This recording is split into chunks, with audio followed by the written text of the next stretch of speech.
Hello বন্ধুরা, good morning. নতুন একটা রেসিপির সঙ্গে অর্পণাস লাইফস্টাইল চ্যানেলে তোমাদের সকলকে জানাই অনেক অনেক স্বাগত। তো ফ্রেন্ডস, আজ আমি এক চাউমিন বানাবো। তো আমার মেয়ে জেদ করছে এক চাউমিন খাবে, তো ভাবলাম যে না, রেসিপিটা তোমাদের সঙ্গে একটু শেয়ার করি। তো দেখো, চাউমিনটা বানানোর জন্য সবার প্রথমে আমি একটা কড়া বসিয়ে দিলাম। কড়াতে সামান্য পরিমাণ জলও দিয়ে দিলাম।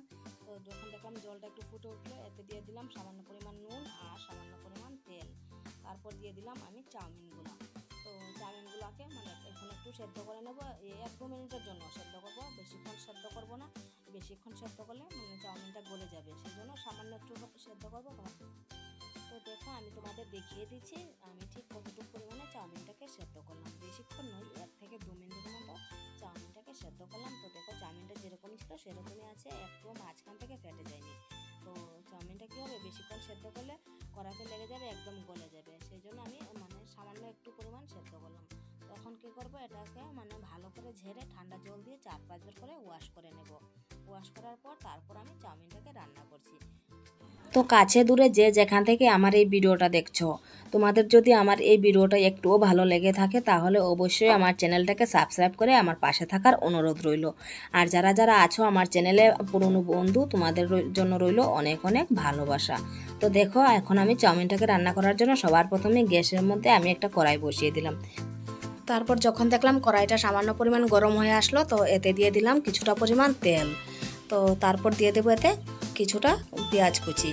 তো পেঁয়াজ কুচিকে হালকা নেড়ে চেড়ে যখন দেখবো পেঁয়াজের কালারটা সামান্য একটু চেঞ্জ হয়ে এসছে, তো এতে দিয়ে দেবো কাঁচা লঙ্কা কুচি। তো আমি সামান্য পরিমাণ একটা কাঁচা লঙ্কা দিলাম কুচি করে। তোমরা যদি বেশি ঝাল খেতে পছন্দ করো অবশ্যই তোমরা একটু কাঁচা লঙ্কাটা একটু বেশি পরিমাণে দিতে পারো। তো এটা আমার মেয়ের জন্য বানাচ্ছি, সেই জন্য একটা কাঁচা লঙ্কা দিলাম। আমার মেয়ে ঝাল একদমই খেতে পারে না, সেই জন্য আমি অল্প পরিমাণে কাঁচা লঙ্কা দিলাম। তারপর দেখো, এখন পেঁয়াজটা একটু হালকা কালারটা চেঞ্জ হয়ে এসছে, তো এখন এতে দিয়ে দিলাম একটা ডিম। তো এতে দেবো সামান্য পরিমাণ নুন আর দেবো সামান্য একটু হলুদ। তো এটা দেওয়ার পর ডিমটাকে ভালো করে নেড়েচেড়ে একদম পেঁয়াজের সাথে মিক্সড করে নেব। তো তোমরা কে কে আছো আমার মতো করে বাড়িতে এরকমভাবে চাউমিনটা বানাও, তো অবশ্যই আমাকে একটু কমেন্টস করে জানাবে।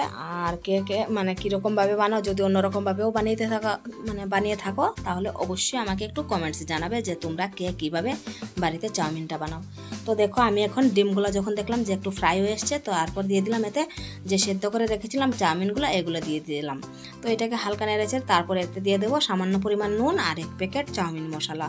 তো এটা থেকে এটাকে ভালো করে এখন মিক্সড করে নেব। মিক্সড করার পর এতে দেব গ্রিন চিলি সস আর দেব টমেটো কেচাপ। আর আমার কাছে রেড চিলি সসটা নেই আর সয়া সসটা নেই। তো যদি অ্যাভেলেবেল থাকে তাহলে অবশ্যই তোমরা দিতে পারো, আমার কাছে এটা অ্যাভেলেবেল নাই, সেই জন্য আমি স্কিপ করে গেলাম। তো দেখো, এখন গ্রিন চিলি সস দিয়ে দিলাম আর দিলাম টমেটো কেচাপ। তো তারপর দেখো, সব কিছু যখন দিয়ে দিলাম, তারপর আমি এখন গ্যাসের আঁচটাকে একটু হাই ফ্লেমে দিয়ে দিলাম। এতক্ষণ মিডিয়াম ফ্লেমে রেখে রান্না করছিলাম, এখন হাই ফ্লেমে করে দিলাম। দেওয়ার পর এখন চাউমিন সসের সাথে ভালো করে মিক্সড করে নেব। তো এখন একদম রেডি হয়ে গেছে আমার চাউমিন। তো তোমরা দেখো চাউমিনটা কীরকম হয়েছে। তো দেখো, দেখতে কতটা ঝরঝরে হয়েছে। তো এখন আমি আর আমার মেয়ের জন্য নিয়ে নিলাম। এখন দেখি আমার মেয়ে খেয়ে কি বলে। তো আমার এই চাউমিন রেসিপিটা তোমাদের কীরকম লাগলো, যদি ভালো লাগে তো অবশ্যই তোমরা বাড়িতে বানিয়ে খেতে পারো। আর আশা করি তোমাদের যাদের যাদের বাড়িতে বাচ্চা আছে এইভাবে বানিয়ে দিলে অবশ্যই খেতে পছন্দ করবে, কেননা আমার মেয়ে এটা খুবই পছন্দ করে। তো মাঝে মাঝে জেদ করে এরকমভাবে বানিয়ে দেওয়ার জন্য। তো আশা করি তোমাদের বাচ্চারাও এটা খেতে খুবই পছন্দ করবে। তো আমি আজকে এইটুকুই রাখছি। তো আমাদের এই ভিডিওটা তোমাদের কীরকম লাগলো, যদি ভালো লাগে তো অবশ্যই আমার চ্যানেলটাকে সাবস্ক্রাইব করে এভাবে সবাই আমার পাশে থাকবে।